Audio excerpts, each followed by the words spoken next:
هر کاڼی او هر بوټی بساتی د دغې خاورې بیدار دي په شپه او ورځ زلمي د دغې خاورې زلمي د دغې خاورې زلمي د دغې خاورې زلمي د دغې خاورې زلمي د دغې خاورې همدا یې واجب او دا تکل دی د زلمیو تکل دی د زلمیو د خپل سر په بدل باندې ژغوري لپرد د ښار د تنویر او ښکلا په برخه کې د کندهار ښاروالي یو بل مهم ګام زلمي د دغې خاورې بیدار دي په شپه او ورځ زلمي د دغې خاورې زلمي د دغې خاورې زلمي د دغې کندهار ښاروالي د خپلو انکشافي کارونو ترڅنګ د ښار و ښکلا او تنویر ته هم خاصه توجه کړې ده یو هر بوټی بساتی د دغې خاورې بیدار دي په شپه او ورځ زلمي د دغې په دې وروستیو کې کندهار ښاروالي د ښار د نورو سیمو ترڅنګ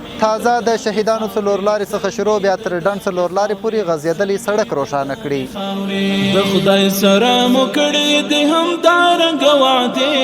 همدارنګه وعدې په دې خاوره کې نه پرېږدو غلطې دغه سړک چې اوس فعلا کندهار ښاروالي روښانه کړی دی دلته تقریبا 80 د برق خادې 2.5 متره لیل کم مصرف او با کیفیته ګروپان روښانه کړي دي زلمي د دغې خاورې زلمي د دغې خاورې زلمي د دغې خاورې زلمي د دغې خاورې د همدې سړک په روښانه کولو سره کندهار ښاریانو زیاته خوښي وښودله او د کندهار ښاروالي د دې مهم ګام څخه یې ځانګړې مننه وکړل شپه او ورځ زلمي د دغې خاورې زلمي د دغې خاورې زلمي د دغې خاورې زلمي د دغې خاورې زلمي د دغې خاورې د خپل فرهنګ ساتنه ورستاره کوه پر دې لار باندې څوک تلای راتلای نه سوی رفت آمد وداسې کوم مثال اوس داسې د زړه د اخلاص مثال پر دې لار باندې خلک تلای راتلای سي در سره پر مثال داسې رفت آمد پر شروع پر دې باندې ډېر خوشحاله یم چې د ښاروالي والا موږ ته دا ګروپان لګولي مثلا هر سړی اوس ښه په بېغمه باندې دلته پر سړکانو باندې تللی سي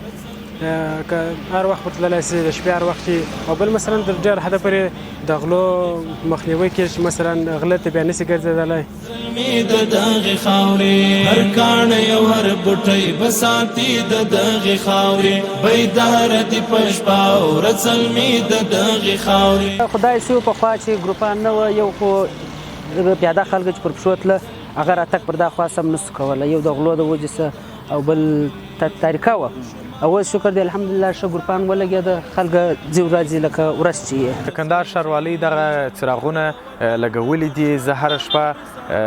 د دې څراغونو له وجې زه راوځم دلته د ښار په واټونو کې قدم وامه خصوصا دغه سیمه یې ډېره ښایسته کړې د ښاروالۍ په دې څراغونو باندې ټوله خلک راوځي په ښار کې ګرځي د څراغونو د رڼا څخه خوند اخلي او ورزش کوي په امن کښې او د ښاروالۍ کور ودان او یوه هیله زندې لرمه چې داسې په نورو کوڅو کې هم دغسې ورته لایټونه ولګوي څراغونه ولګوي تر څو په هغه کوڅو کې هم چې څوک د شپې تګ راتګ کوي په ډېر باوري زړه سره هلته پر هغه ځای باندې تګ راتګ وکړي شتمني د دغې خاورې نو دلته چې د کومه ورځ نه ښاروالۍ د الله ورته نور هم توفیق ورکړي چې داسې خدمتونه وکړي نو دغه ګروپانې چې لګولي دي دا ډېر زیات ګټه کړې ده حتی زموږ په دکانداري باندې تاثیرات مثبت دي او نور خلک ډېر ښه ګشت و ګذار کوي د شپې د خوا نه خلک ګرځي ډېر خوشحاله دي خلک